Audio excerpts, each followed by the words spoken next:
Джордж Буш запрасіў Святлану Ціхановскую яшчэ там год таму назад, і мы доўга планавалі гэты візіт.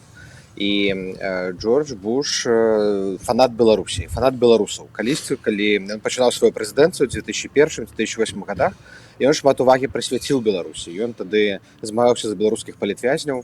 І гэта быў той выпадак, калі яму ўдалося першы раз прэзідэнту ЗША вызваліць беларускіх палітвязняў. І гэта адбылося тады пры дапамозе санкцыяў.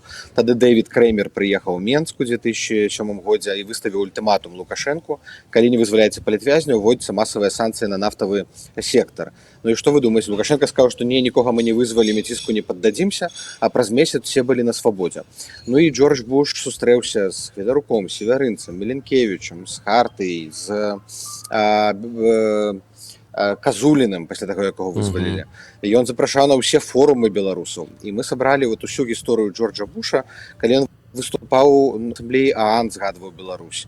Калі прыязджаў у Вільню, у Літву выступаць, там было шмат белчына-белых сцягоў, мы сабралі ўсе фоткі, як беларусы яго віталі. Ну і, канешне, першае, каб зрабіць яму прыемна, а па-другое, каб паказаць, што прэзідэнт ЗША мае вельмі вялікі ўплыў.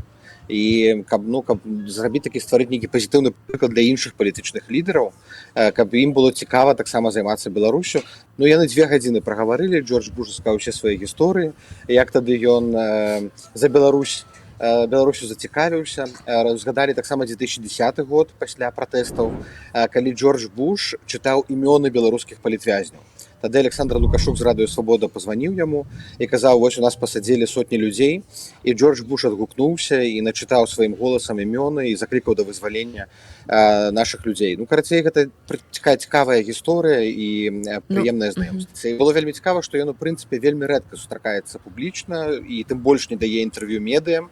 І на наступны дзень, калі Святлана Ціхановская прыехала ў Вашынгтон, то ўсе журналісты распытваліся: так а што Джордж Буш, што ён сказаў, што ён думае пра Трампа. Вось, таму што ніхто з ім не мае такого кантакту, і ўсе здзівіліся, што ён прыняў вось менавіта лідарку з Беларусі.